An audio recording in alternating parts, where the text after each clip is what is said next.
Bem, boa noite. Nossa aula de hoje é sobre o campo elétrico de uma distribuição de cargas. Diga, estamos aqui, né, para uma aula sobre o campo de uma distribuição de cargas, tá? No fundo, a gente está falando sobre superposição de campos elétricos. Okay? Esse é o nosso alvo. Comunicados de tarefas, note que eu já botei a aula, tá? 4.1 dessa semana no YouTube. Peço que vocês leiam o capítulo 21. Me perguntaram, o Lucas me perguntou semana passada que capítulo era, capítulo 21, tá? Que é o do campo elétrico.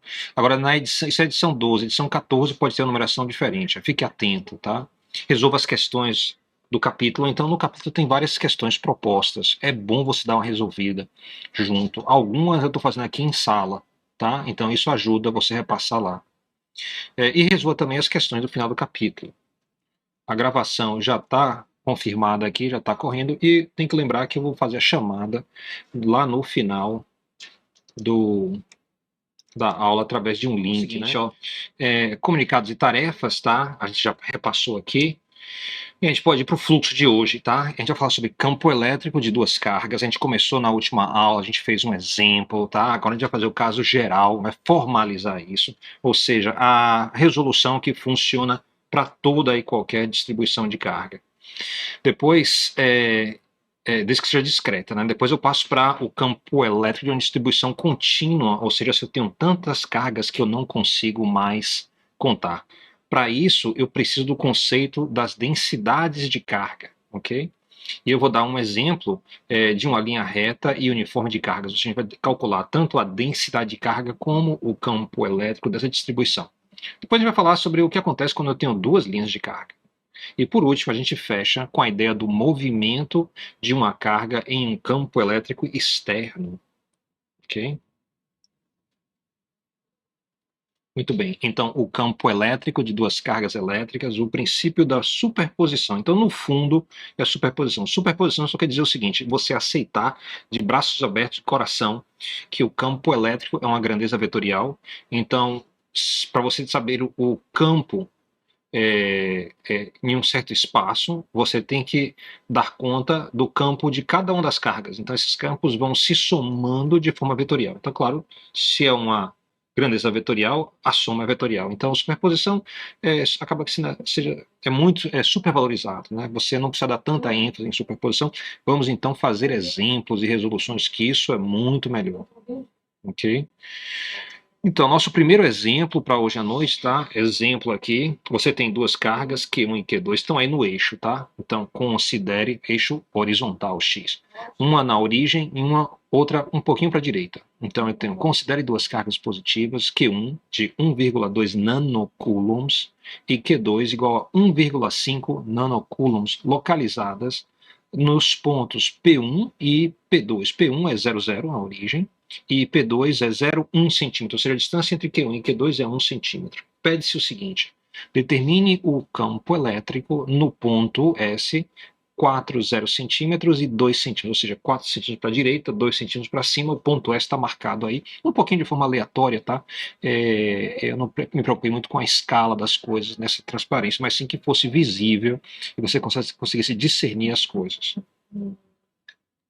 Muito bem, então para resolver isso aqui, eu preciso pensar como é que é o campo elétrico, tá? Então, o campo elétrico eu vejo que é o campo elétrico em S, tem que ser o campo elétrico em S devido a 1, lembra que eu falei quando tem S,1 é S em S devido à carga 1, e o campo elétrico em S devido à carga 2, ok? Então, essa a conta que a gente quer fazer. Note aí que isso tudo aí é vetor, tá? Então, eu tenho que respeitar isso o tempo todo.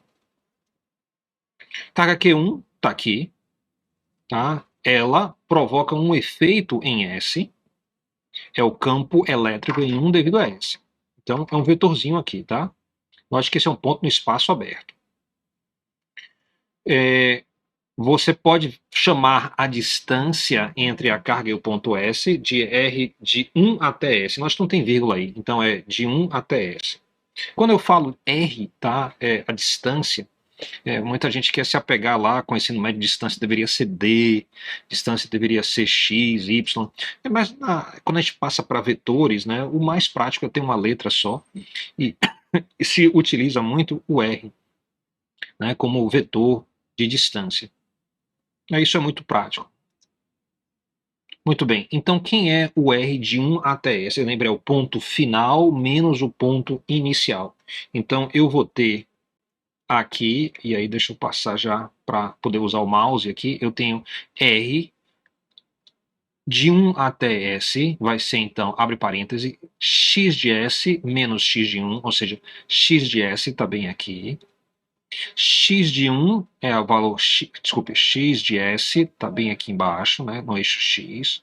O x de 1 está bem aqui. Depois eu tenho isso multiplicado pelo versor I, mais a quantia de o y de S menos o y de 1. Então eu vou ter o y de S, que é o valor que aparece aqui no eixo, menos o y de 1.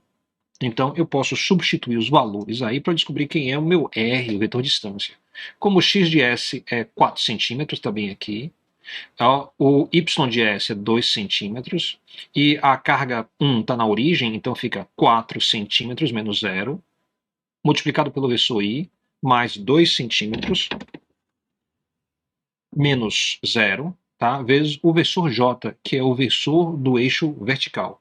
Tá? Simplificando a expressão, então fica 4i mais 2j centímetros. Note que botei centímetro em evidência, lembre que na hora de fazer conta eu vou ter que passar para metro, né? As nossas equações só comportam esse i sem sufixo, então você tem que tirar o sufixo. É só dividir por 100.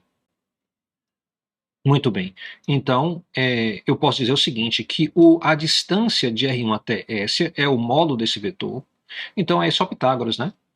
4 ao quadrado mais 2 ao quadrado, tirando a raiz, então elevo a potência de 1 meio. Se você fizer essa conta, vai dar 4,47 centímetros. Ou seja, a distância daqui até aqui é 4,47 centímetros. Vou colocar, então, esse valor aqui para a gente poder lembrar com facilidade, tá? Então, o R1S é 4,47 centímetros, né? Essa distância aqui. Muito bem. O que mais eu preciso? Eu preciso agora, vai aparecer na nossa equação, o versor de R1S, ou seja, o versor dessa distância aqui. Tá? Então isso é fácil. É só o vetor dividido pelo módulo. Então o vetor, a gente lembra qual é, tá? Ele é simplesmente 4i mais 2j, centímetros, dividido aí por 4,47, que é o módulo. Note aí que o centímetro, ó, corta. Então, você vai ficar com um versor aí que não precisa de conversão. Já está certinho, ok? Não precisa fazer a conversão em si. Muito bem. Então, com isso aí, eu já tenho o meu versor. Simplificando, fazendo a conta, vai dar 0,895i mais 0,447j. Lembrando que isso é simplesmente o cosseno de θ1, se você definir θ1 bem aqui, ó. E aqui o seno de θ1. Então, se você quiser obter isso de outra forma, você pode usar cossenos e senos também, vai funcionar. Ok? Muito bem. Então, ó, simplificando a expressão, fica dessa forma, muito simples, e eu posso guardar esse valor aqui, que eu vou precisar daqui a pouco, tá? Então, agora eu já tenho o módulo da distância, ok? O módulo de R1S, que é a distância. Eu tenho o versor R1S, tá? E agora eu vou partir, então, para cálculo do campo. Eu preciso da expressão do campo elétrico de Coulomb. Então, se eu coloco isso, o módulo do campo elétrico de Coulomb, só o módulo, vai ser o campo elétrico, em S devido a 1, vai ser igual a K vezes a carga Q1, tá? Então, nós está faltando um índice aqui, deveria ter um índice 1. R1S vai ser essa distância aqui, elevado ao quadrado, ou seja, 4,47 centímetros ao quadrado. Passando para metro, tá?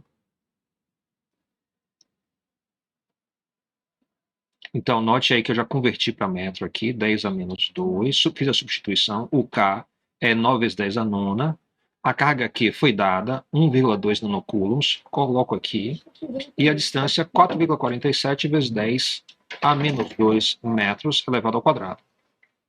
Ok? Então já tenho aí o módulo, é só eu simplificar essa expressão.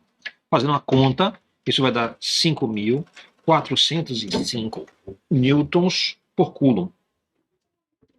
Okay. Começou a chover aqui, viu? Bem agora. Diga. No caso, vai ter que fazer as duas cargas considerando o mesmo módulo, né?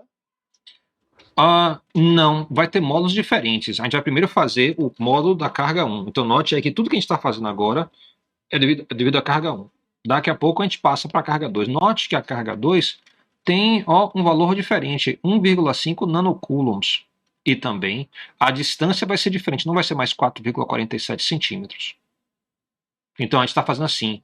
A conta tem duas partes, o campo em S devido a 1, o campo em S devido a 2. A minha proposta é obter o campo elétrico de S devido a 1, depois obter o outro e aí fazer a soma, porque aqui é soma vetorial. A proposta aqui justamente diz isso.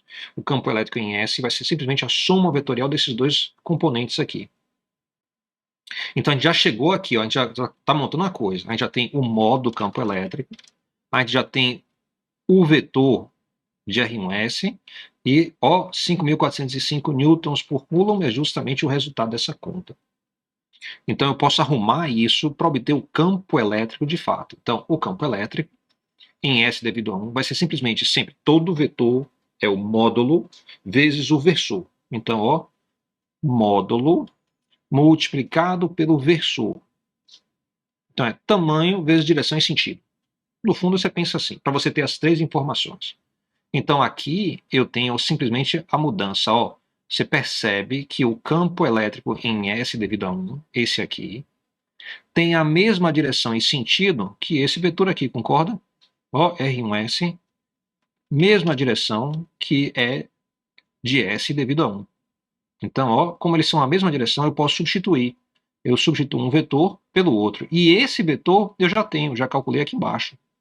Então eu posso pegar e substituir aqui. Eu vou então fazer a substituição. Isso vai me dar o campo elétrico em S devido a 1. Pá. Se eu fizer isso, ó, vai dar 4.837 vezes o versor I, mais 2.416 vezes o versor J. Eu só peguei esse número e distribuí aqui para a primeira parcela e para a segunda parcela. Minha unidade é Newton por Coulomb, tá certinho. Campo elétrico é Newton por Coulomb. A gente vai aprender também mais tarde, quando a gente estiver em potencial elétrico, que outra unidade para campo elétrico, e assim, bem mais simpática do que Newton por Coulomb, é a que vem do voltímetro, né? Então, o campo elétrico, né, quando a gente tiver a ideia de tensão, vai ter unidade de volt por metro. Então, para quem conhece aí a parte elétrica, pode começar a pensar campo elétrico como sendo volt por metro. Muito bem, então eu tenho um campo elétrico aqui em S devido a 1. É essa expressão, esse vetor aqui. Então eu agora preciso guardar essa expressão e trabalhar o campo em S devido a 2. Então eu vou passar de Q1 para Q2. Aí você repete aquele processo todo. Se você fizer todo aquele processo, você vai ter aqui, ó, o módulo de R2S vai ser 3,60, ou seja, ficou menor, né? A distância agora é menor. Antes ela era 4,37, agora é 3,60, né? Então ela diminuiu. E se você fizer a conta do módulo campo elétrico, usando a carga Q2, usando a distância, fizer a conta do versor, né? E fizer a multiplicação, como eu fiz para S devido a 1, você vai ter que E em S devido a 2 vai ser igual a 8.680 na direção de I, mais 5.790 na direção de J. Ou seja, esses são os componentes horizontal e vertical desse vetor aqui. Então, eu posso agora arrumar isso aqui e me preparar para fazer a conta, a soma. Então, eu coloco um sobre o outro, boto mais, armo a conta e faço a soma. Então, eu somo componente I, né, componente X com componente X, para obter esse resultado. Componente Y com esse valor aqui, né, o segundo valor, e vou ter esse resultado. Note, né, que eu botei a potência aqui fora para ficar mais arrumado, né, 10 a quarta. Então, isso aqui, na verdade, é 13.500, aqui já é 8.210, né? Então, você agora tem o campo elétrico em S, tá? É o campo devido à carga 1 e carga 2 de forma conjunta. Então, houve a superposição dos campos. Muito bem. Então, o que é que eu vou fazer agora? Eu vou começar a fazer um desenho, né? O campo elétrico resultante é esse aqui, ó. Eu fiz a soma desse vetor com esse vetor, eu tentei manter a escala, tá? Vai dar esse vetor resultante aqui. Então, você precisa agora saber, a gente deu a expressão vetorial do campo elétrico em S. Agora a gente pode responder a qualquer questão sobre campo elétrico também de outra forma. A gente pode dar o tamanho do vetor e a gente pode dar o ângulo que o vetor faz com o eixo x. Então, se eu quiser esse ângulo aqui, o ângulo aqui, ó, se eu pegar aqui e jogar para cá, vai cair mais ou menos aqui. Se eu quiser este ângulo, ou seja, é esse ângulo aqui, ó. Tá vendo? Esse ângulo aqui, é só eu fazer a tangente de θ para o campo elétrico em S. É pegar o componente y e dividir pelo componente x. Tá? O 10 a quarta corta, então eu nem coloquei. Se você fizer essa conta, você vai descobrir que este ângulo aqui é 31,3 graus. Então aqui, 31,3 graus. E se você quiser o módulo, pega o primeiro componente, leva ao quadrado, pega o segundo componente, leva ao quadrado, e tira a raiz, que vai dar, então, 19,6 K de quilo quer dizer 10 a terceira, né? Newtons por coulomb. Então, em vez de deixar com 10 a quarta, eu passei para o K, que é quilo 10 a terceira, Newtons por coulomb. Então, aí você tem duas formas de responder. Você pode dar o campo elétrico, assim como você pode dar também, em termos de componentes, né, o campo elétrico em termos de componente X e Y, ou você pode dar o campo elétrico em termos de ângulo e módulo. Alguma pergunta aí sobre o que a gente fez?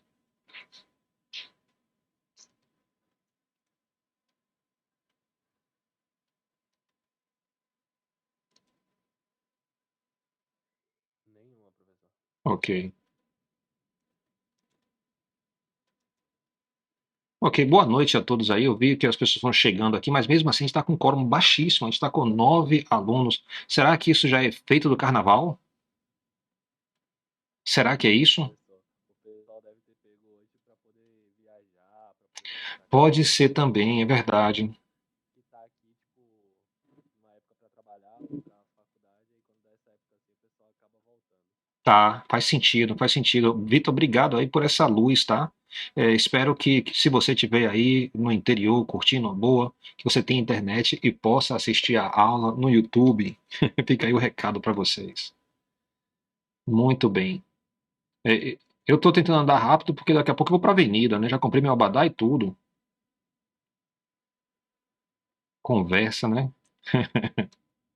Outros anos, outros carnavais. Muito bem.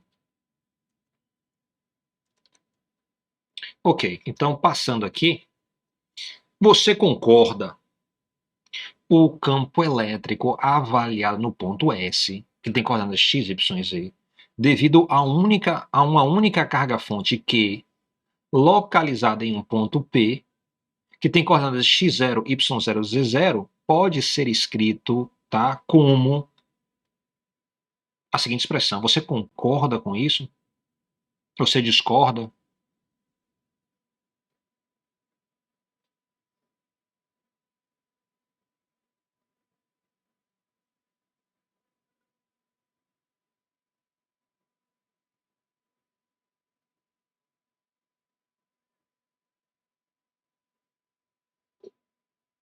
O que é que você vê aí de familiar? O que é que você vê de não familiar?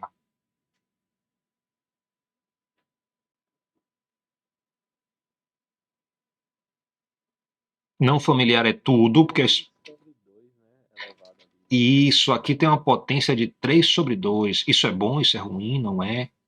E aí, como é que fica?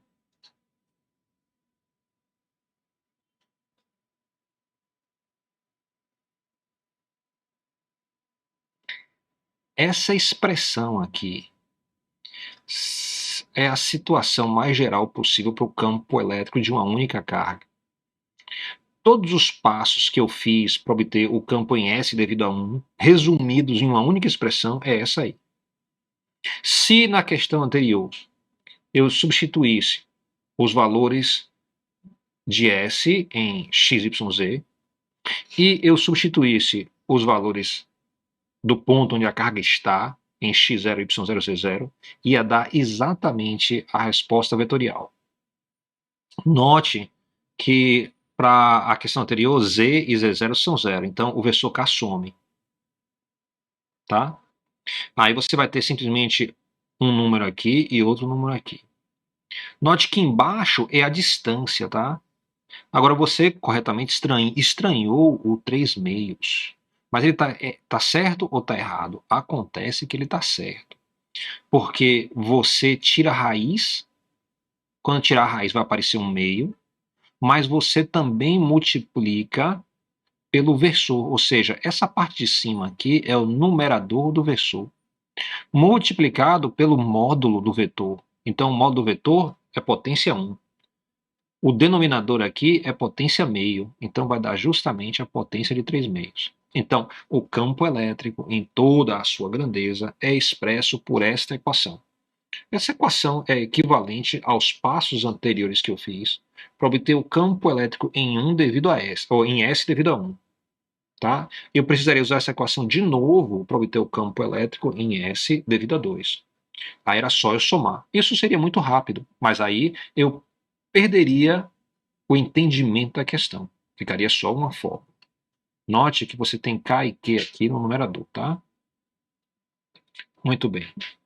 Esse é o campo elétrico de coulombs em coordenadas cartesianas.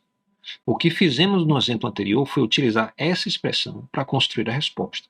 Nada mais do que isso, mas bem mais explicado.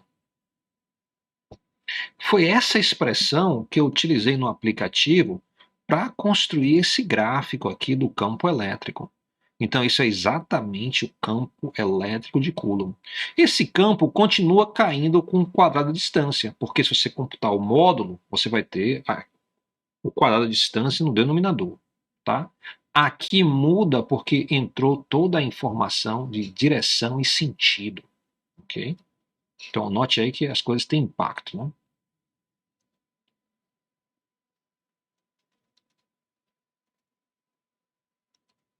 Ok.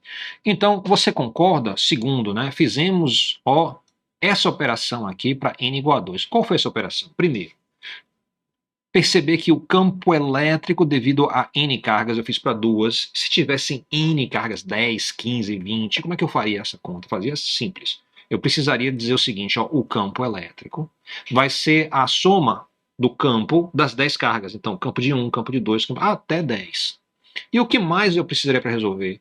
Eu precisaria do módulo do campo elétrico calculado para todas essas cargas, na posição onde eu quero o campo elétrico. Depois, soma vetorial.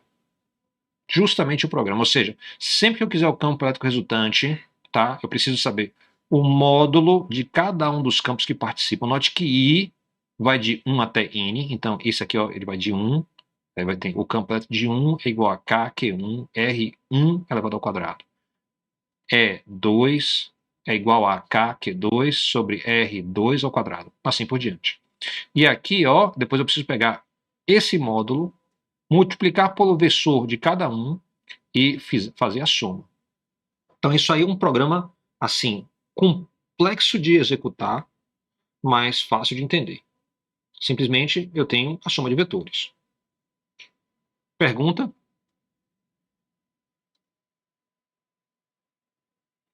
Ok. Então vamos para a próxima. Muito bem. Sobre a constante K, tá? Lembre que K é a constante da eletrostática. E o valor de K é 9 vezes 10 a nona, newton vezes metro ao quadrado sobre coulomb ao quadrado. Acontece que muita gente gosta de expressar essa constante K de outra forma, tá? Então, em vez de escrever K, muitas pessoas escrevem 1 sobre 4π epsilon zero. Note que nessa equação aqui, se K é conhecido, dá para calcular o epsilon zero. É só isolar ele e você faz o cálculo. Se você fizer o cálculo, vai dar justamente o epsilon zero, que é 8,85 vezes 10 a menos 12 coulomb ao quadrado, newton vezes metro ao quadrado. Isso é que nem alguém disser assim, olha, poxa, eu tenho uma constante lá, a constante é T. T é igual a 2. Olha, mas eu prefiro escrever 1 dividido por 1/2. Aí você vai dizer, cara, que coisa complicada, por que está complicando em vez de simplificar? Acontece o seguinte, existem muitas equações na eletrostática, muitas mesmo. Essa mudança simplifica muitas outras equações. Ela complica o campo de Coulomb, mas simplifica muitas outras situações. Então, às vezes, o autor escolhe isso. E quanto ao significado, isso aqui é uma coisa sem significado, é simplesmente estética? Não, tem um significado muito grande.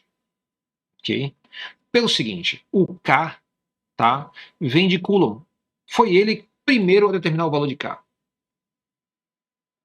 Na hora que se escreve assim, por trás disso está toda a contribuição de Maxwell. Então a gente falou sobre Maxwell, Maxwell vem quase 150 anos depois, quase, não, perto de 100 anos depois de Coulomb, né, um pouquinho mais para 130, e ele fala o seguinte, ele fala que a luz é uma manifestação, é uma onda eletromagnética. E como é que ele sabe disso? Ele pegou as equações que existiam na época sobre eletricidade e magnetismo e tentou resolver essas equações todas simultaneamente para a situação do vácuo. E na resposta dele, em um certo momento, a resposta dá: isso é uma onda, e depois a resposta dá a velocidade da onda. E a velocidade da onda é justamente o valor de C. Acontece que existe uma constante dessa para a eletrostática. E ela foi batizada ε0, que é a permissividade elétrica do vácuo. Existe uma segunda constante, que a gente vai ver mais adiante, que é a permeabilidade magnética do vácuo. Ou seja, Maxwell percebeu, tá, que o campo elétrico e o campo magnético dessa onda que viajava no vácuo era a luz, porque tinha velocidade de 3 vezes 10 oitava metros por segundo. Agora, ele, em conjunto, ele também percebeu que o vácuo tinha as propriedades de permitir passar campo elétrico e permitir passar campo magnético. Então, essa foi uma mudança muito grande, porque, que eu saiba, ele foi uma das primeiras pessoas a atribuir uma característica ao vácuo. Ele atribuiu, então, essa permissividade elétrica, ele falou, é como se o vácuo tivesse uma capacidade de permitir passar um fluxo elétrico. E permeabilidade também é como se o vácuo tivesse permitindo um certo movimento magnético de campo elétrico. Ok? Bem, qual é a consequência disso tudo? Para a gente agora, quase nenhuma. É a seguinte, no vácuo, a gente falou que o campo elétrico de Coulomb, aqui à direita, em cima, é igual ao K do vácuo. Eu botei um zerozinho aqui só para lembrar que é do vácuo, é esse de K mesmo, 9 vezes 10 a nona, vezes a carga Q sobre R ao quadrado. Mas você pode encontrar em alguns textos, como escrito assim, K sobre 4π ε0 R ao quadrado. Ok? Então, se você encontrar assim, não tem problema, segue conta do mesmo jeito. Você, inclusive, pode economizar tempo. Você sabe que 1 sobre 4π ε0 é 9 vezes 10 a nona. Então, não tem problema você substituir e fazer a conta. O que a gente ganha com isso? Bem, mais tarde a gente vai ver que, assim como tem o K do vácuo, tem o K da água, e vai ter uma permissividade elétrica da água. Vai ter, na verdade, uma permissividade elétrica para qualquer material que é transparente ou é translúcido, que permite passar luz. Então, cada um desses materiais vai ter um valor de epsilon diferente, uma permissividade diferente. E o que a gente vai perceber é o seguinte, todas as equações que a gente está vendo para o vácuo, elas podem ser adaptadas para o meio material de forma muito simples, com a única substituição. Substituir o valor do K ou do ε0. Geralmente se faz isso para o ε0. Então você tem tabelas, né? Então você tem um handbook da física, um handbook da fisicoquímica, onde tem listagem lá dos valores de Epsilon para muitos materiais. Se uma questão pede, por exemplo, qual é a atração entre duas cargas elétricas dentro d'água, o que é que muda? Acontece que o epsilon da água vai ser tipo 100 vezes o epsilon do vácuo. E aí você usa esse epsilon da água. Ok? Então ele vai ser um múltiplo de epsilon zero. Ok? Então isso aí já dá uma prévia aí do que virá. Alguma pergunta? Vocês estão tão calados hoje. Tá parecendo que está assistindo desfile de escola de samba. Diga. Só uma dúvida, o horário da aula de hoje começou às 18h10, não foi? Começou às 18h10 e a gente vai até 20h30. Ok? Só uma dúvida, na sexta-feira sempre será esse mesmo horário? Sempre esse mesmo horário. Nas últimas semanas, a gente começou de 18h10 e foi até 21h30, porque na quarta-feira ou eu não tinha combinado com vocês ainda, ou deu problema na minha gravação. Aí eu passei 3 aulas para sexta-feira, mas eu vou sempre tentar manter uma aula na quarta-feira e 2 aulas na sexta-feira. Lembre que nessa quarta passada a gente teve 2 horários justamente para compensar a semana anterior. Na quarta-feira passada não teve aula, então eu joguei a aula para quarta-feira. E aí teve 2 horários e 2 horários hoje. Ou seja, excepcionalmente nós temos 4 aulas essa semana. Ficou claro? Perfeitamente. Perfeito, ok. Beleza. E repare só, o material de eletricidade e magnetismo, ele é muito extenso, então a gente tem que ser muito, muito assim, precioso na hora de contar nossas horas, tá? Porque elas realmente valem, a gente caminha muito. Se você pensasse assim, em termos de complexidade do nosso curso, isso é bom vocês estarem cientes disso, depois com mais pessoas em sala eu vou repetir isso, talvez até com gráfico, ele é bem assim. A gente entra na eletrostática. Tá? Acontece que a eletrostática tem uma rampa muito íngreme que vocês estão vendo aí. Então, ela rapidamente se torna muito complexa. Complexa por quê? Porque você está aprendendo campo elétrico. O campo elétrico precisa da linguagem vetorial, precisa de vetores. E já já vocês vão ver, e é o nosso assunto agora, também precisa de integrais. Acontece que a gente vai estar juntando 3 coisas: campo elétrico, vetores e integrais. Vocês não tiveram nenhum curso de matemática que junta vetor e integral. Vocês basicamente vão meio que aprender isso aqui. Não é muito complicado, né, em termos conceituais. Operacionalmente pode dar um pouquinho de cabeça. Ou seja, a complexidade vai subindo. Depois a gente entra em potencial elétrico. Potencial elétrico meio que estabiliza um pouquinho, porque aí já sai o vetor, só fica as integrais, tá? Então aí você fica assim, daqui a pouco a gente entra em capacitância, né? Ou até, antes disso, potencial já saiu os vetores, então virou escalar, né? Então daqui a pouco a gente entra em capacitância. A capacitância também não é vetorial, também é escalar. Então, você começa a descer em complexidade. Especialmente porque capacitância é um assunto do ensino médio, inclusive, e o nosso tratamento, no fundo, vai ser muito parecido com o ensino médio. Então, de repente, no meio do curso, tudo vai virar meio que ensino médio. Okay? Claro que as ideias, os conceitos que eu vou passando para você, já é muito mais arrojado, mas em termos conceituais, mas em termos de matemática, tá? Muitas questões da capacitância que eu tenho, eu posso dar lá no ensino médio, foi um ensino médio bom, o cara vai se virar em física lá e vai resolver isso. Okay? Depois a gente chega em corrente elétrica e resistência, resistividade, ou seja, mantém o mesmo nível de complexidade de capacitância, porque corrente elétrica é no ensino médio, e a gente vai ver aqui muito, forma muito parecida. Resistência, associação em série paralelo, também é muito parecido com o ensino médio. Tá? Ou seja, a gente teve uma subida aqui para permitir a gente entender o que vem adiante. Tá? Então, eu vou precisar muito de campo elétrico. Tá? Então a gente tem que ter uma boa noção de como é que ele funciona, mas mais tarde a complexidade cai e passa o meio do curso todo lá embaixo. Aí, passou a primeira avaliação, você vai entrar em magnetismo. Magnetismo vai ter uma subida de complexidade novamente, mas não tão íngreme quanto a de campo elétrico. Primeiro, porque muita coisa que você precisa você já aprendeu em campo elétrico.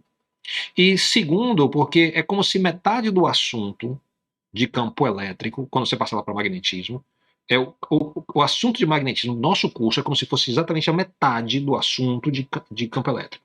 Então diminui para metade, ou seja, enxuga muito. Então, você tem algumas ideias complexas, mas assim, diminui o material, dá para ficar muito tranquilo. E lá no finalzinho, aí a gente vai ter a indução eletromagnética, que é como os motores funcionam, que é como o gerador funciona. Então isso é muito interessante. É bom a gente chegar lá com fôlego, tá? Para ver, e com tempo, para ver isso de forma adequada, tá? Muito bem. Perguntas aí sobre o nosso caminho. Eu acho muito bom a gente estar com consciência disso, para a gente não estar assustado desnecessariamente no início. Tá? O início vai requerer muito estudo, mas daqui a pouco isso aí vai estabilizar. Ok? Passa limpo, que isso ajuda pra caramba. Ler o texto ajuda mais ainda. Então, o campo de uma distribuição de cargas, tá? Vou focar na linha reta uniforme de cargas, ou seja, eu tenho cargas distribuídas uniformemente ao longo de uma linha. Que linha? Uma linha muito comprida, ok? Então, pense aí. Quando eu determinei o campo elétrico e eu tinha duas cargas discretas, o que eu estava fazendo era o seguinte: olha, tinha uma carga Q1, gerava um campo E1. Tinha uma carga Q2, gerava um campo E2. Eu pegava e somava os dois. Ou seja, eu estou nessa receita aqui, ó. O campo elétrico, eu sei, eu uso Coulomb para determinar o módulo, esse módulo aqui. Depois eu uso a geometria para fazer a soma e obter o campo resultante. Tá? Eu posso ir aumentando o número de cargas. Eu posso imaginar que eu tenho tantas cargas agora que eu vou dizer assim, ó, essa pequena carga aqui causa um pequeno campo aqui. E aí eu passo para a próxima. E assim por diante. Vou andando, andando, andando, andando. Isso dá uma resolução desse tipo aqui. Onde é que isso vai desembocar?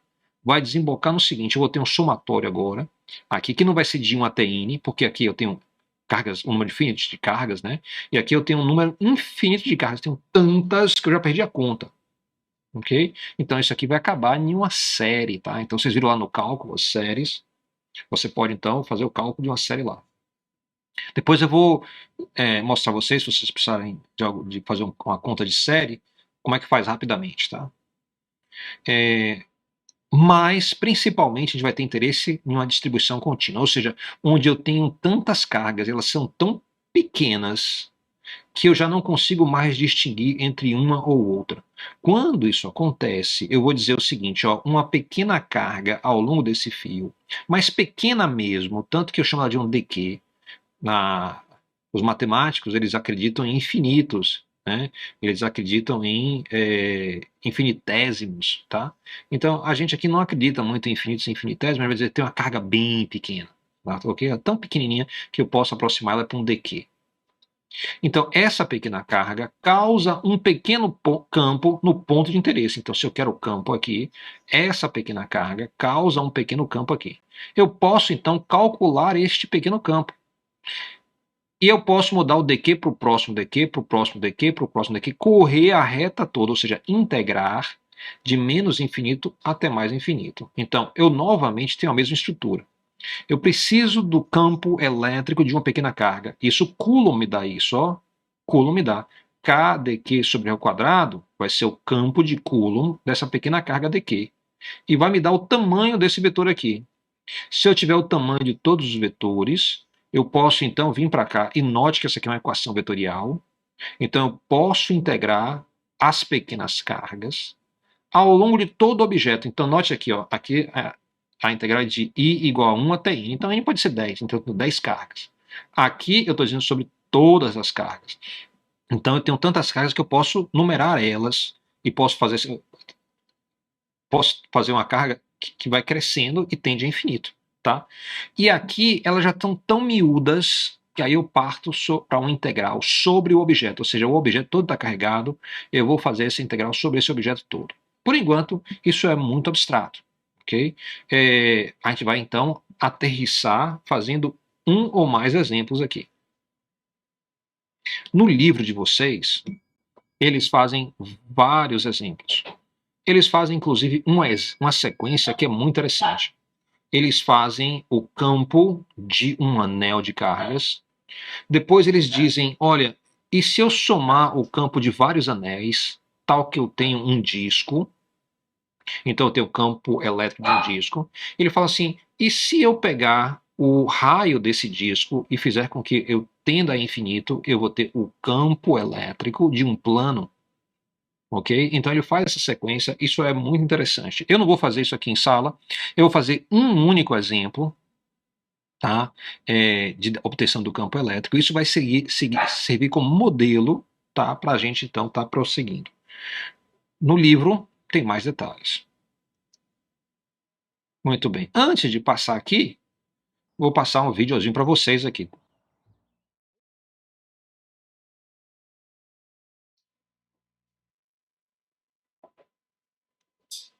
Ok. Esse é um vídeo muito interessante, tá? E eu estou fazendo uma propaganda aqui do canal também, Minuto da Física, que assim como outros canais também, é muito bom. Alguém tem alguma pergunta, dúvida, quer comentar alguma coisa?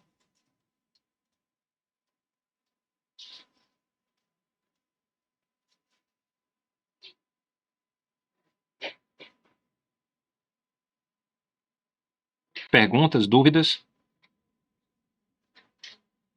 Conseguiram ouvir?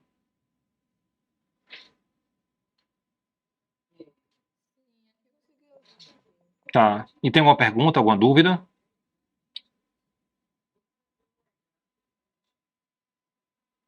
Ok. A razão que eu passei esse vídeo, tá, é porque ele fala sobre o uso de campo elétrico.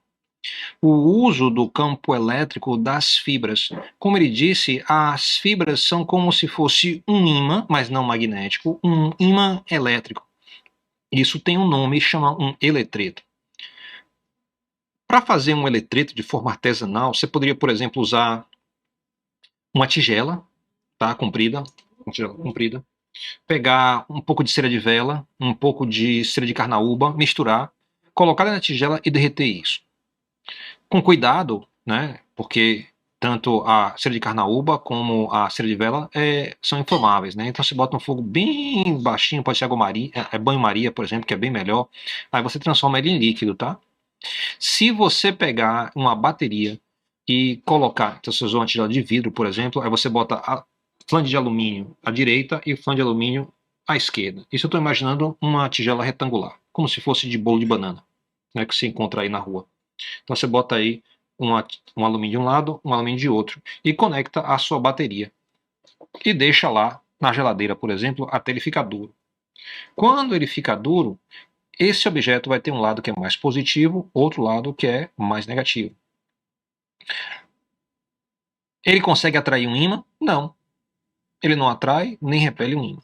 Mas se você pegar uma faca e cortar ele, você vai ter dois pedaços que vão ter um polo positivo, um polo negativo, um polo positivo, um polo negativo. Se você juntar o polo positivo com o polo positivo, ele vai grudar. Então, os dois pedaços de cera de carnaúba com vela, agora durinhos, né, parecendo uma vela mesmo, se atraem, colam.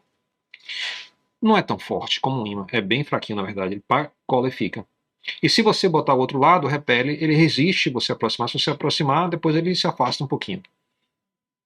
Então, esse eletreto, tá, aparece aí, eles fazem isso com o plástico. Mas o plástico é feito em fibras, tá? Ou seja, o campo elétrico de uma bolinha não me serve mais se eu quiser modelar essa situação. Eu preciso do campo elétrico de uma fibra. Eu vou mostrar como obter o campo elétrico de um fio reto. Não quando ele está polarizado, como o exemplo da máscara, mas quando ele está simplesmente com uma carga positiva, por exemplo. Isso já é um bom começo para obter o campo elétrico de um fio. E também outra coisa, você percebeu que esses fios são emaranhados para formar camadas, ou seja, essas camadas vão ter um campo elétrico residual, ou seja, vai se somando os campos e vai ter um campo no espaço entre as camadas. Isso é parecido com um campo elétrico uniforme. Chamou a atenção também o vídeo ao fato de que existem também forças elétricas de origem atômica, chamadas as forças de Van der Waals. Ok? Alguma pergunta? Alguém quer complementar alguma coisa? Vocês sabiam disso? Eu achava que a máscara prevenia as partículas por causa da linha mesmo. Como se fosse uma peneira, né? Mas ele explica justamente por que não é uma peneira. Né? E interessante também é que você vê que se você tivesse. Hoje em dia a gente não tem mais preocupação, né? Tá todo mundo vacinado, então é mais tranquilo. Uma máscara leve serve, mas se você precisar entrar em uma situação onde você tem um contaminante que é perigoso, se você tem barba, como eu tenho, e você bota uma máscara, por mais tecnologia que tenha, seja a N99, porque tem uma PFF3, né? Que ela filtra 99% das partículas para esse tamanho, para essa faixa intermediária. Se você botar uma dessas e você tiver o espaçamento devido à barba, aí foi pro brejo. Ali é uma PFF0, não filtra mais nada. Então, você precisa fazer a barba, ficar com ela bem rente e ela tem que estar vedando, né? Tanto que você puxa o ar e a máscara faz assim. Você empurra o ar, a máscara faz assim. Hoje em dia, isso não é mais preocupação tão grande, mas quando não tinha vacina, aí era importante. Ok. Vamos lá, então, para. Só uma dúvida. Diga. Essa máscara PFF, Eu devia mandar umas cartas para ele vir para casa. Sim. enfim, ela também tira as partículas do gás carbônico que é expelido pelo nariz? Não, o gás carbônico ele não é muito afetado por isso. Primeiro, ela é uma molécula apolar, então não tem um lado mais positivo, mais negativo, tá? Segundo, que ela não fica emaranhada. Então você viu ali que tem uma barreira mecânica, ou seja, você tem um fio que é feito de fibras, inclusive microfibras, e o vírus é aquela bolinha cheia de espeto. Como tá aqui, ó, na tela, tá vendo aqui à direita? Isso aqui é como se fosse uma bolinha de velcro. Onde esse bicho bate, ele fica. Né? Claro que se for uma superfície de plástico lisa, aí não, ele sai. Mas se bater em um sofá, ele fica ali. Tanto que você não tem que. Hoje em dia a gente sabe, no começo da pandemia a gente não sabia. Se ele cair no chão, tá? Você não tem que mais se preocupar com ele. Ele não vai mais subir e voltar para você, ele vai ficar preso lá. Agora, quando ele está. Quando ele é transmitido pelo ar, geralmente ele vem dentro de gotas, né? Isso é um ambiente propício. Ele vem dentro de uma gota, a pessoa expira e expira várias gotas. Essas gotas têm vários vírus ali dentro, que é todo espinhudo, esse bolinha de velcro, mas está protegido. Essa gota cai nas membranas internas aqui do nariz e da boca, e aí a água é o meio propício para ele se movimentar, e quando esses ganchinhos chegam na parede aí da membrana, prende. Aí ele vai começar a se movimentar, abrir e vai injetar o seu conteúdo em alguma célula. Né? Aí o conteúdo é um conteúdo de genes, esses genes são capazes de escravizar a célula. Então ele pega uma célula humana, injeta esse comando dentro dela, e esse comando passa a dizer à célula: olha, gaste toda a sua energia em reproduzir mais vírus. Então a célula humana começa a reproduzir muito vírus e ela poca, a um certo momento ela morre e poca. Quando ela poca, esses vírusinhos todos vão para outras células e fazem a mesma coisa em outra célula. E é assim que a infecção vai se propagando. Ok? Esse é o mecanismo. Muito bem. Opa, peraí.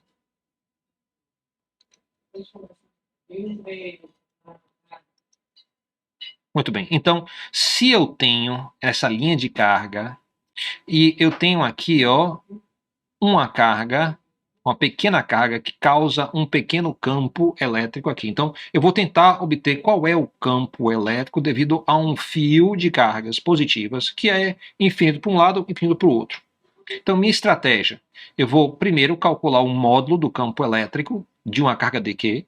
Quando eu souber isso, eu vou dizer o seguinte: olha, eu vou integrar para todos os pequenos campos, ou seja, eu vou somar vetorialmente todos os pequenos campos devido a todas as pequenas cargas desse fio. Aí você vai dizer: rapaz, isso é uma conta muito difícil, porque tem infinitas coisas que eu estou somando. Claro que vai dar infinito. Só que tem uma vantagem aqui, que é o seguinte: conforme as sucessivas cargas de Q vão ficando cada vez mais longe, pelo fato do campo elétrico ser cada vez menor, acontece que o modo do campo elétrico cai muito. Caindo muito, ele vai dar um número finito. Ok? Então, deixa eu ver aqui.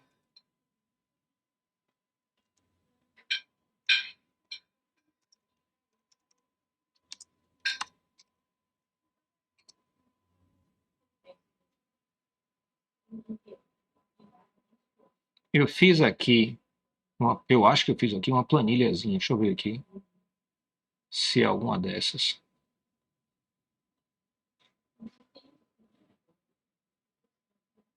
Muito bem. Aí eu fiz aqui uma brincadeirazinha, que eu peguei assim, ó,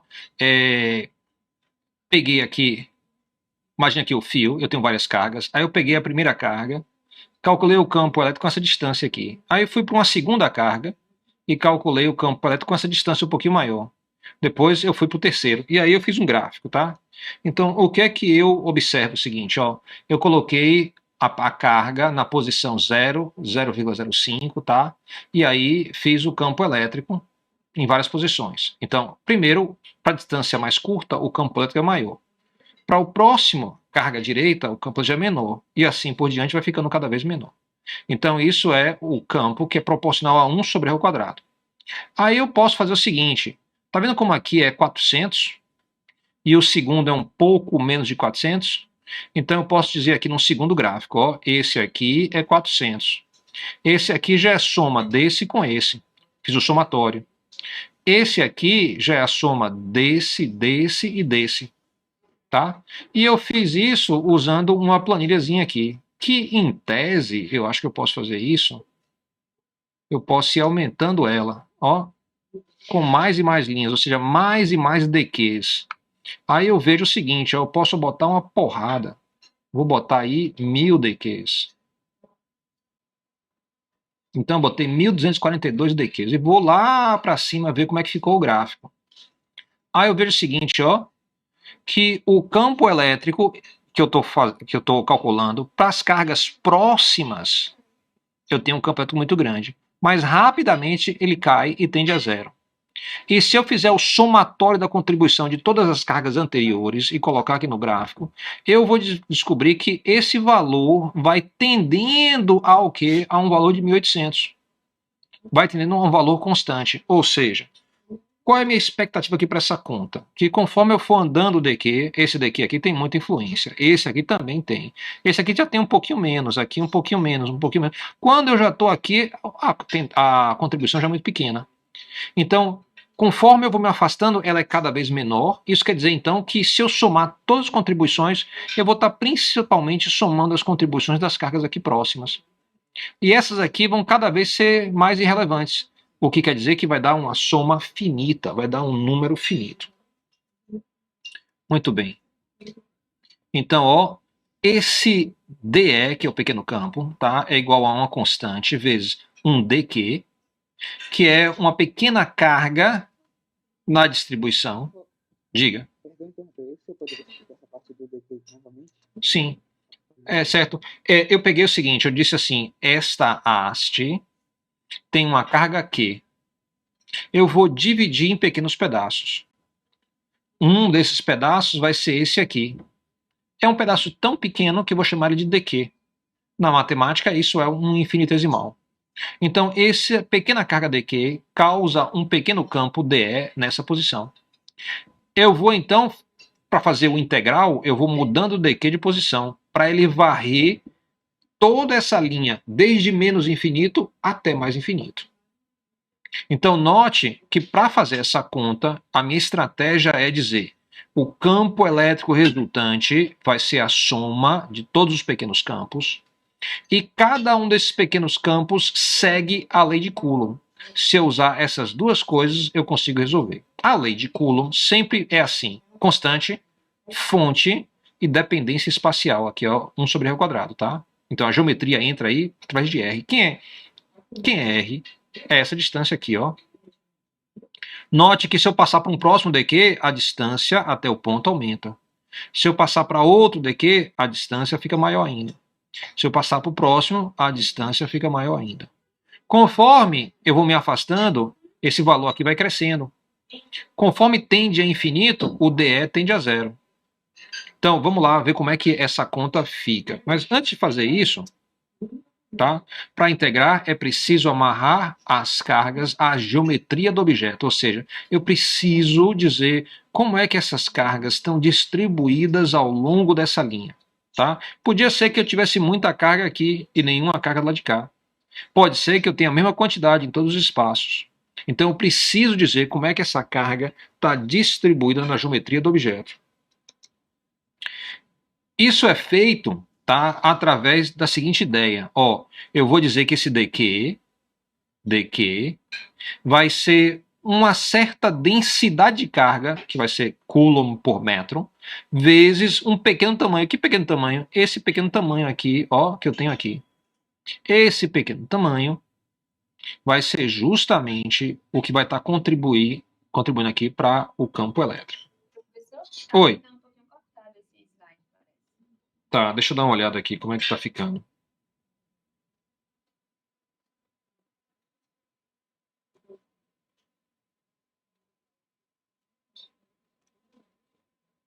E agora, como é que fica? Tá normal?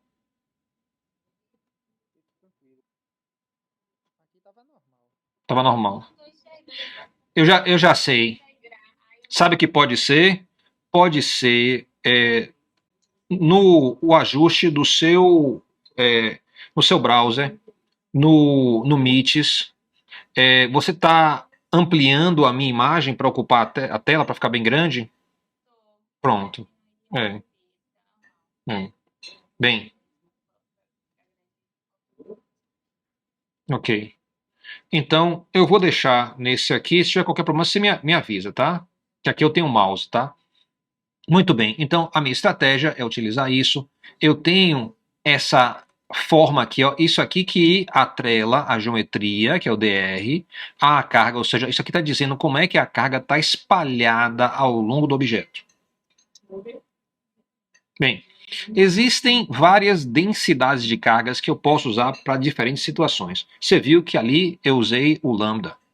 O lambda é o símbolo que a gente usa para a densidade linear de cargas. Então, qual é a unidade de lambda? É coulomb por metro. Então, a definição do lambda é o dq sobre o dl, ou seja, dl é um pequeno pedaço do fio. E ali eu tenho uma pequena quantidade de carga. Então, o lambda vai ser a razão entre dq e dl. Vai dar, por exemplo, 3 newtons por coulomb. Se por acaso eu tivesse fazendo uma conta onde a carga está distribuída em uma superfície, aí eu não usaria a densidade linear de carga. Eu já usaria a densidade superficial de carga. Ou seja, eu vou dizer, ó, existe um pequeno dq distribuída em uma pequena área, então A aqui é de área. Isso vai me dar, então, como unidade para a densidade superficial de carga, é o sigma, vai ser coulomb por metro quadrado. E a densidade volumétrica pode ser, em raras ocasiões, que a carga esteja distribuída no volume de um objeto. Quando é que isso acontece? Quando você tem uma bola de borracha e você expõe ela a íons que são penetrantes. Aí você pode ter cargas que são formadas no interior da borracha. Então, aí eu precisaria utilizar alguma coisa do tipo assim, ó, a quantidade de carga que eu tenho dq em um pequeno volume dv. Então, o símbolo utilizado é o ρ. O ρ vai ser coulomb por metro cúbico.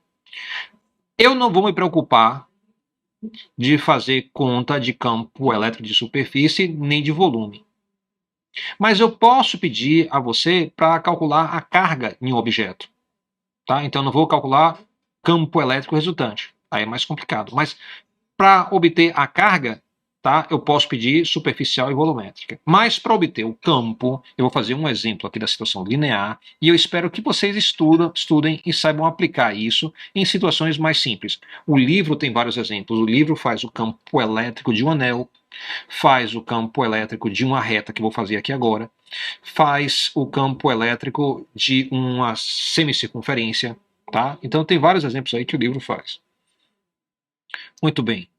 Então, exemplo, bora aplicar o que a gente viu agora há pouco, que fica muito abstrato, em uma situação prática. Vamos ver como é que funciona. Então, exemplo, aqui determine a quantidade de carga em uma barra que está situada ao longo do eixo X. Então, ao longo do eixo X eu botei uma barrinha. De onde até onde? De x igual a 10 até x igual a 20 centímetros.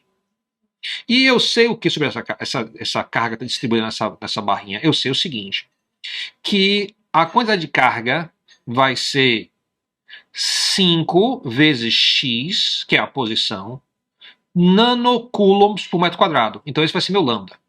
Tá? O que isso quer dizer? Quer dizer que do lado esquerdo, x é 0,1, não é? Então, porque é 0,1 metro, né? Então vai ficar 0,1 metro vezes 5 vai dar 0,5. Ou seja, no lado esquerdo da barra eu tenho 0,5 newtons Desculpa, 0,5 nanocoulombs por metro.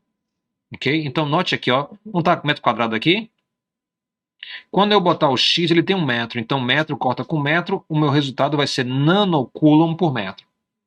Então, no lado esquerdo, eu vou ter 0,5 nanocoulombs por metro. E no lado direito, eu já vou ter 0,2 vezes 5, que vai dar 1 nanocoulomb por metro. Ou seja, a quantidade de carga nessa barra começa com 0,5 nanocoulombs por metro e vai aumentando ao longo da barra até chegar no lado direito, onde eu tenho, né, 1 nanocoulomb por metro. Então a pergunta é, se isso é verdade, quantos coulombs tem na pequena haste? Então eu vou fazer o seguinte, ó. Eu sei que a densidade de carga, lambda, é igual a dq sobre dl. Eu posso isolar o dq, simplesmente passo o dl para a esquerda e rodo a equação, inverto ela. Então, eu fico aqui com dq vai ser igual a lambda vezes dl. Aí dá para ver que se eu integrar o lado esquerdo, eu vou ter a integral de dq vai ser q, vai ser a carga toda. E a integral da direita, se eu conseguir fazer, vai dar uma expressão que eu vou poder avaliar nos limites, né? Então, o lambda, eu já sei, é 5x. 5x vezes 10 a menos 9, né, coulombs por metro quadrado. É o valor de lambda aqui. Muito bem. Então, eu posso partir para fazer minha conta. Eu vou deixar algébrico e substituo ao final. Então, integrando o lado esquerdo, a integral de dq vai ser o q, a minha carga total. A integral do lado direito vai ser a integral de 0,1 até 0,2 de lambda vezes dl. Ó, dl é o pedacinho da haste, ela está no eixo x. Um pedacinho da haste no eixo x, então vou dizer que dl é um pequeno pedaço do eixo x. Isso vale. Então vou dizer que meu dl é simplesmente o dx. Eu posso então fazer a minha substituição, coloco o lambda em evidência, porque é uma constante. Não, é constante não, eu substituí, né? Eu substituí 5x, botei aqui, eu botei a parte constante em evidência, 5 nanocoulombs por metro quadrado vai para evidência, e aqui fica a integral de x dx, ó, o x veio daqui, parar aqui, quando eu fiz a substituição do lambda. Depois faça isso com paciência. Aí eu tenho a integral de x dx, é este tipo de integral que eu espero que você resolva. Integrais mais complicadas, eu vou dar uma saída para resolver, que vai ficar claro mais tarde, né? Eu talvez seja hoje ainda, depende do horário. Que horas são? São 19h28. Acho que vai dar para eu mostrar ainda como é que eu faço uma integral mais complicada. Muito bem, a integração de x vai ser x ao quadrado sobre 2, efetuando essa conta. Então eu vou ter, ó, o 2 vai para a evidência, né, dividido por 2, então vai ficar 5 sobre 2 vai dar 2,5. Vai ficar aqui o x ao quadrado, avaliado de 0,1 até 0,2. Então é só substituir x ao quadrado no limite superior menos x ao quadrado no limite inferior. Então eu vou ter 2,5 nanocoulombs por metro quadrado multiplicado pela quantia, que é a diferença de 0,2 ao quadrado menos 0,1 ao quadrado.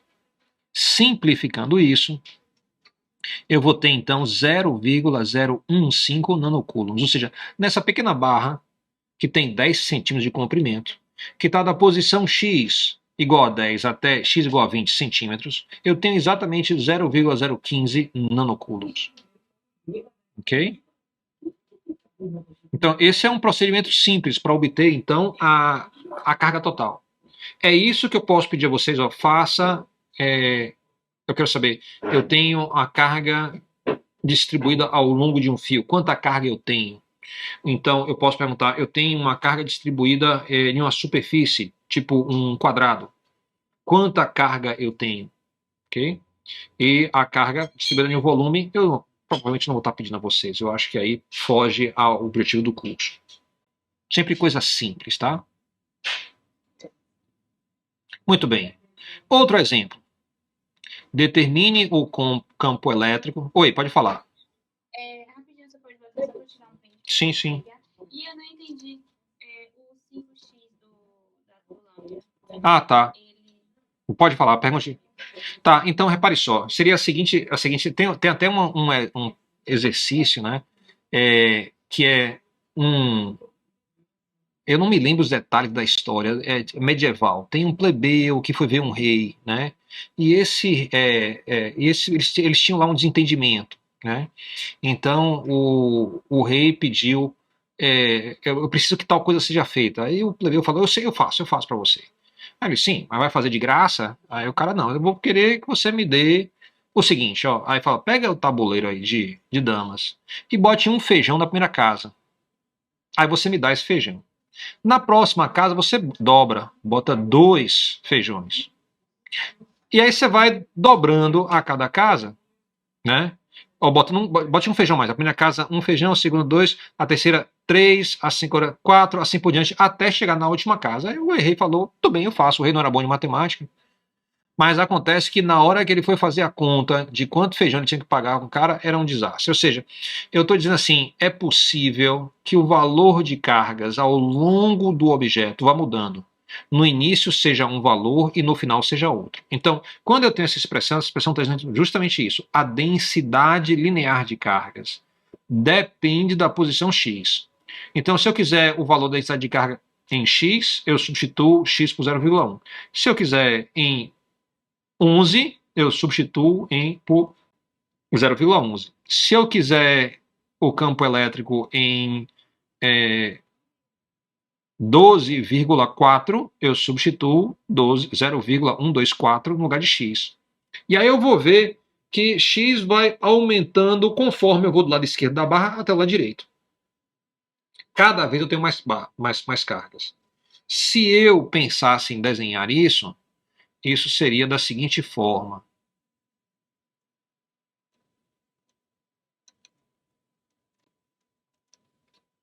Eu teria algo assim, ó.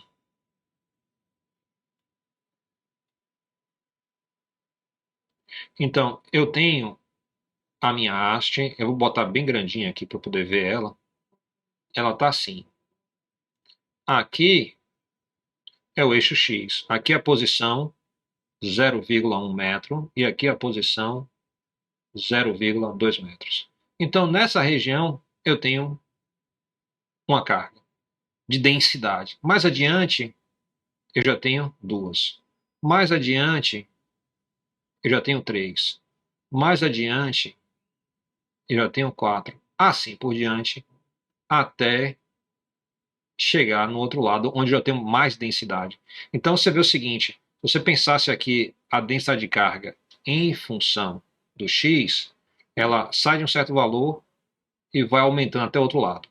Dizer que eu quero a carga total, então se isso aqui é a minha carga, a densidade de carga, então isso aqui é o valor de lambda, tá? Isso equivale a eu dizer o seguinte, ó, pega isso aqui e soma, então isso aqui é metro, né? Lembre que isso aqui é metro. Então, se eu quero saber quanta carga eu tenho, isso equivale a dizer qual é essa área aqui. Eu tenho que calcular essa área. Então, eu vou precisar fazer a integral aqui. Para fazer a integral, eu vou ter que a carga total, Q, vai ser simplesmente a integral de dq, que vai ser como dq, a gente sabe que é igual a lambda vezes o dl, então isso vai ser a integral de lambda dl. Aí, se você quiser, é opcional, não precisa, mas eu gosto de fazer, você pode dizer que o TL é o dx. Que aí você sabe que o dx vai de 0,1 até 0,2. Ora, o lambda foi 5x, então eu vou colocar aqui 5x. Eu estou ignorando a unidade de nano, tá? Depois você coloca ao final. Aí você vai ter 5x, aí você vai precisar fazer a integral disso, dx, que vai de 0,1 até 0,2. É esse integral que eu resolvi. Ficou claro aí? Entendi. É, ok. Aí se precisar, minha gente, qualquer hora pede, eu vou desenhando as coisas. Quando a gente desenha, a gente até explica mais, então fica melhor explicado.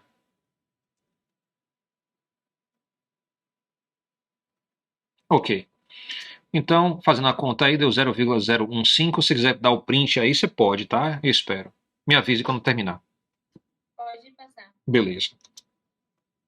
Então agora mudou a questão. Determine o campo elétrico ao longo do eixo Y, ou seja, ao longo do eixo Y, devido a uma distribuição linear e uniforme de cargas situadas no eixo X. Então, sobre o eixo X. Então, sobre o eixo X todo eu tenho uma densidade e ela é uniforme, ou seja, ela não vai aumentando, ela tem para cada posição a mesma quantidade de carga. Por isso que eu botei o mesmo símbolo, EQ espaçado, para te dar a ideia que eu tenho muita carga. De cara, você consegue já dizer alguma coisa sobre essa situação. Eu tenho, olha, tem um bocado de carga aqui em um fio, é tudo positivo. Para o lado direito, tem a mesma quantidade de carga do lado esquerdo. Então, eu sei que o campo elétrico vai ser para cima, concordam? Aqui na posição S, o campo elétrico vai estar apontando para cima. Ele não vai ter componente para a direita nem para a esquerda, porque eu tenho carga para caramba aqui embaixo, mas eu tenho a mesma quantidade do lado esquerdo do que o lado direito. Então a tendência é o empurrão para a direita ser equilibrado com o empurrão para a esquerda e só sobreviver o empurrão para cima. Então, eu vou ter um campo elétrico, que vai ser newtons por coulomb, para essa posição, tá? Dizendo o seguinte, qualquer carga que você coloque aqui vai ser empurrada para cima. A gente já viu isso, a gente já trabalhou isso. A ideia de que se você coloca uma carga dentro de um campo elétrico, ela sofre uma força. A gente sabe que a força é a carga teste vezes o campo elétrico. Então, se eu tiver o campo elétrico, eu sei fazer essa conta. Essa conta é só multiplicação. Muito bem. Então, vamos lá. Primeira coisa, eu vou pegar essa hastezinha e vou escolher aqui, vou dividir ela em pequenos DQs e vou escolher um DQ. Eu não quero escolher um DQ que está em uma posição especial, então está aí, um pouquinho para a direita, a partir do menor. Esse DQ aqui, por exemplo, é terrível, porque ele está a menor distância, tá? Ele é atípico. Eu prefiro pegar um que está aqui à direita, porque todos os outros vão ser muito parecidos com ele. Então, esse pequeno DQ causa um campo elétrico aqui. Esse campo elétrico também é pequeno, então eu chamo ele de DE. Então, pequena carga causa pequeno campo. Esse pequeno campo tem uma inclinação em relação ao eixo vertical. Eu vou dizer que o ângulo aqui é alfa. Eu só tenho interesse em um componente do campo, o componente vertical, porque eu sei que não vai ter empurrão nem para a direita nem para a esquerda. Ou seja, eu já sei dizer que o campo elétrico vai ter componente x e y e que a componente x é zero. Então resolvi metade da questão, nem fiz conta. As coisas vetoriais têm essa característica. Se você entende o que está acontecendo, você pode olhar e de repente você resolve a metade da questão só com argumento. Falta a outra metade, ou seja, dizer quanto é que é o campo ao longo do eixo Y na posição S. Note que a distância entre S e a barra ao longo do eixo Y é o que a gente chama de menor distância entre o ponto e a reta. Então essa aqui é a menor distância. A distância entre S e DQ já não é tão pequena, é um pouquinho maior. Vamos então aplicar nossa estratégia para essa situação. Nossa estratégia é simples. Eu vou dizer que, olha, uma pequena carga, pela expressão de Coulomb, causa um pequeno campo elétrico. Então, o modo desse campo vai ser KdQ sobre R ao quadrado. Quem é R? R é a distância entre a fonte, que é o pequeno dq, e o lugar onde eu estou calculando o campo, S. Então, a hipotenusa do triângulo aqui é justamente o meu R. E eu vou fazer o quê? Vou mudando o dq para eu obter todos os ds, e aí eu venho para aqui, para a esquerda. Eu faço a seguinte conta. Essa conta de cá é uma conta vetorial. Essa aqui é uma conta escalar. Mas a gente sabe que a conta vetorial, na verdade, os físicos, quando usam vetores, eles usam vetores por preguiça. Todos os físicos, como engenheiros, todos os cientistas em geral, têm preguiça de escrever as equações em x, y e z. Aí escreve uma equação só. Então, toda vez que eu tiver uma equação de vetores, eu posso passar para uma equação de componentes. Justamente o que eu fiz aqui. Eu repeti a mesma equação. E onde tinha vetor, eu botei o subscrito x. Onde tinha vetor, eu botei o subscrito y e transformei uma equação em duas. Acabou a preguiça. Escrevi as duas. Por quê? Porque agora eu vou operacionalizar. E o campo elétrico em Z não é importante, dá para ver que está tudo aí preso ao plano XY, então eu não preciso me preocupar com o eixo Z. Muito bem, vamos adiante. E o próximo passo, qual é? Vai ser o seguinte. Eu vou dizer que essa distância aqui é o módulo de R.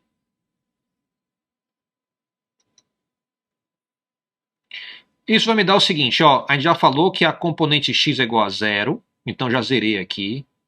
DE com o subscrito y, quer dizer, a componente y de DE, isso é o módulo de DE, multiplicado pelo cosseno de alfa, ou seja, ó, aqui, ó, eu tenho esse vetor, eu quero a projeção dele ao longo do eixo y, eu posso formar um triângulo aqui, onde este ângulo, tá, me define hipotenusa aqui, e do lado direito vai ter o lado adjacente. Então, eu sei que eu estou usando adjacente, eu sei que é cosseno. Lembre, adjacente no alfabeto vem antes de oposto, então isso deve sempre lembrar a você de cosseno e não seno, porque cosseno no alfabeto vem antes de seno. Então eu uso sempre para estar lembrando. Se eu estou tratando de adjacente, eu sei que é cosseno. Se eu estou tratando de oposto, eu sei que é seno. Então, o componente y do campo vai ser obtido fazendo a integral de dE cosseno de alfa. Só que dE está bem aqui em cima, ó, que beleza, eu já tenho dE, eu posso substituir aqui embaixo. É a lei de Coulomb, né? Então, eu vou fazer justamente essa substituição. Substituo, então, vai ficar, ó, K dq vezes r ao quadrado, ou sobre r ao quadrado. E eu aproveitei também o cosseno de alfa, ó, alfa está aqui, alfa está aqui também. Se é cosseno é fácil, é só pegar o lado adjacente e dividir pela hipotenusa. Nesse triângulo aqui de baixo, eu vou dizer que essa distância aqui é A, e a distância de cá eu sei que é x, porque se isso aqui é um dx, que provoca, ó, a carga nesse pequeno pedaço de fio é o dq. Então eu tenho dq vai ser igual a lambda vezes o pequeno pedaço de fio. O pequeno pedaço de fio, tá? Se esse é o pequeno pedaço, então o pedaço vai de 0 até x. E ao correr, eu vou levar x de mais infinito até menos infinito para poder varrer todo esse fio. A hipotenusa do triângulo aqui, simplesmente o R, o modo R, eu já sei que vai ser obtido por Pitágoras. Então é R vai ser a raiz quadrada de x ao quadrado mais a ao quadrado. Então eu volto aqui para a expressão. O que eu fiz? Vamos fazer um resumo aqui. Eu peguei o DE, o modo de DE, e usei a lei de Coulomb aqui para substituir. Beleza, já botei aqui. Quando eu botei ele aqui, peraí, deixa eu voltar um pouquinho, que esse negócio... Agora, pronto, só com ele. Então eu botei ele bem aqui dentro, no lugar de DE.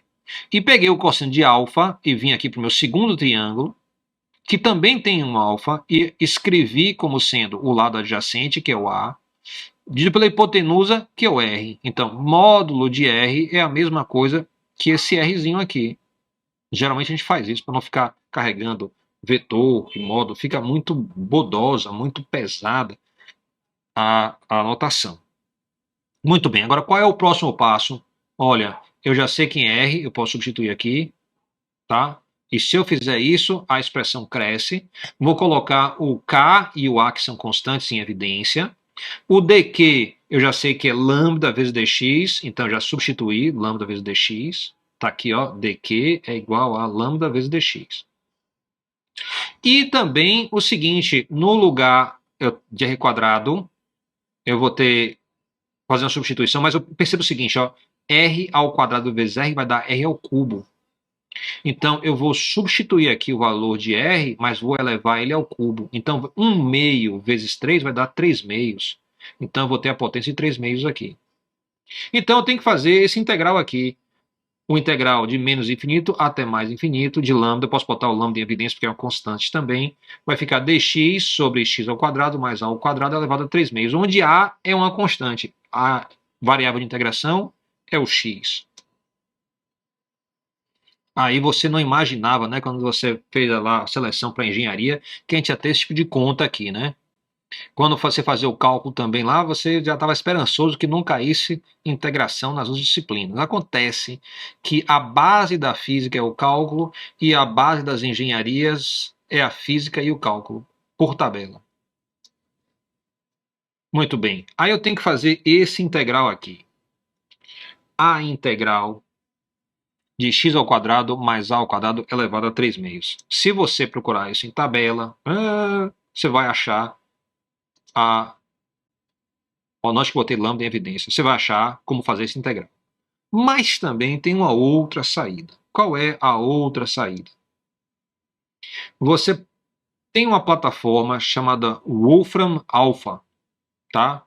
Wolfram Alpha primeiro, o fundador do Wolfram, né? Ele é um gênio da matemática, ele tem vários artigos publicados, assim por diante, e ele fez um aplicativo chamado Matemática para resolver problemas de matemática. Então, você tem uma linguagem que você vai escrever nas coisas e ele vai fazendo as contas para você em paralelo. Ele sabe fazer conta numérica, sabe fazer conta algébrica, assim por diante. Muito empolgado com isso, ele transformou isso em uma inteligência artificial que ele colocou na internet. Então, Wolfram Alpha, esse alpha, é o nome da inteligência artificial que está na internet, que sabe fazer muita coisa de matemática. Então, você pode ir no site lá e você pode perguntar as coisas mais esdrúxulas assim, ela vai se virar para responder. E você também pode escrever as coisas. A questão é como é que eu escrevo a equação, tá? Como ela é uma inteligência artificial, ela vai aceitar uma porrada de coisa. Então, você pode dizer lá integral de botar, né? Ela vai tentar interpretar aquilo. Ela vai dizer como interpretou e aí você pode corrigir. Mas existe uma linguagem de escrever matemática.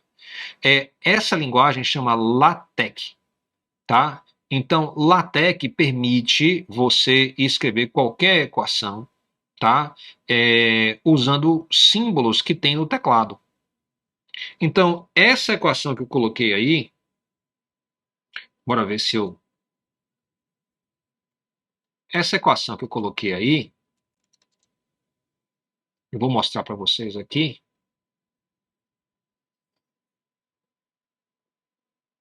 Ela é feita em código LaTeX, tá? Então, se eu pego e abro aqui algum aplicativo que entende LaTeX, isso aqui é um aplicativo que faz isso, eu posso pegar esse string aqui de símbolos e colar aqui, ó. Tá vendo? Eu colei aqui nessa caixinha. E vou pedir, vou dizer, isso é código LaTeX, interprete. E quando eu aperto o botão, olha o que ele faz. Ele transforma aqui na equação, tá vendo? Ou seja, esse aqui é o código que dá exatamente essa equação aqui. Então, eu posso ir para o site da Wolfram. O site da Wolfram é assim, ó. Wolfram Alpha. E você pega aquele código e você cola aqui. Tá vendo? Esse código aqui que tem essa equação, eu vou dizer que y é igual a, e vou colar esse bicho. Quando eu colo aqui e dou Enter, ele vai se virar para fazer a conta para mim. Então, ele primeiro vai interpretar os símbolos para dizer que entendeu. Tá aqui, eu entendi que a equação é essa aqui. Tá? Ele botou como sendo, se fosse igual a zero. Oh.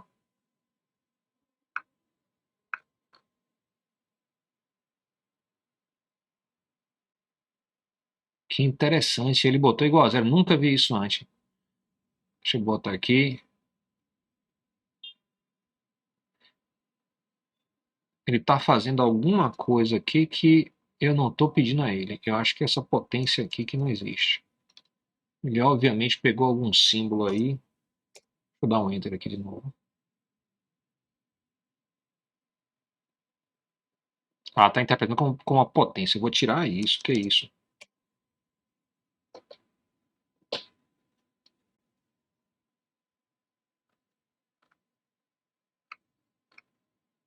Gente, o Wolfram deu problema. Pronto. Aqui embaixo ele já está resolvendo, não resolveu. Eu vou ter que olhar depois. Tomei um olé aqui. Eu acho que é... tem um símbolo aqui errado. Quando ele passou para cá... Não. Tá certo. Ele está usando a linguagem mais natural. Bem, fico devendo a vocês isso. Ele rapidamente faz a conta e dá o resultado. E ele dá assim, com gráficos, com explicações, né? Ele aqui tirou, se fosse integral de 0 até π, vai dar 2, né? Depois eu vou tirar isso a limpo aí e passo para vocês, tá? De qualquer jeito, a grafia me parece certa. O que está acontecendo aqui é que quando eu recorto, tá, e colo, está tendo um problema de conversão dos caracteres que eu guardei para o que eles aceitam na linha. Eu acho que isso é um problema do Firefox. Se eu abrisse outro aplicativo, outro browser, é capaz de não dar esse problema.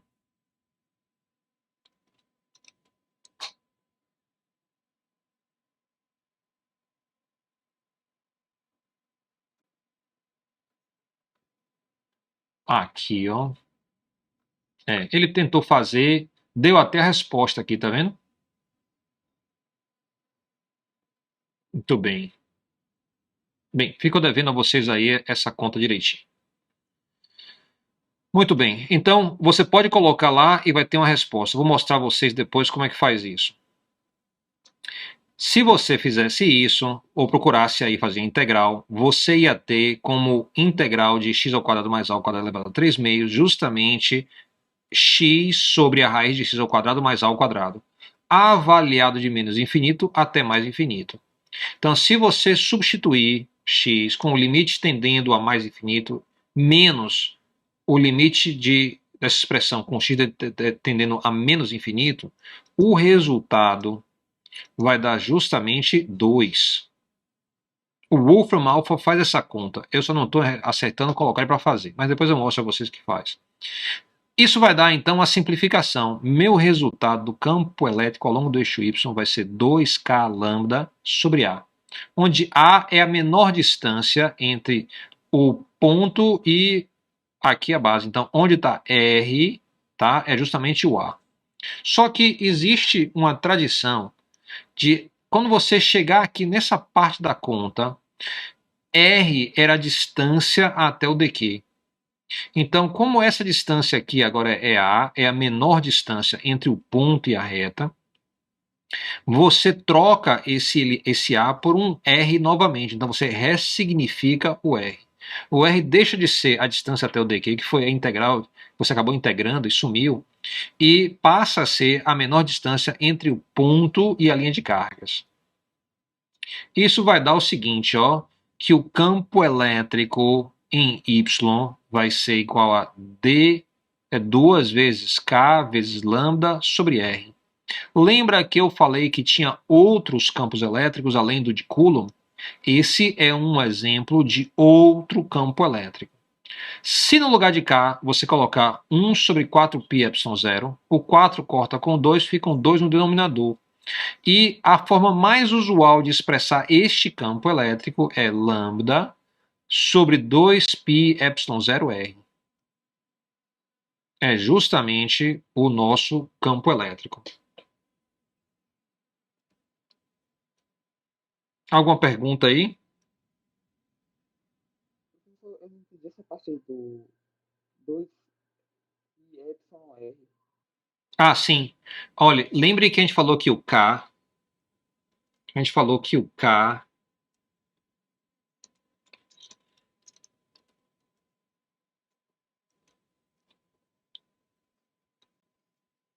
O K. O K obrigatoriamente é igual a 1 sobre 4π epsilon 0. Ok? Então, se o campo elétrico em módulo é 2 vezes K sobre R, eu substituo o K, vai ficar 2 vezes 1 sobre 4π epsilon 0, tudo isso dividido por R. Esse 2 corta com 4 e esse 4 vira um 2. Isso aqui vai para o denominador, então você vai ter justamente, faltou meu lambda, 2K lambda. Então meu lambdazinho está aqui fora, ó. Vai dar então lambda sobre 2π epsilon 0R. Esse é o campo elétrico. Ok.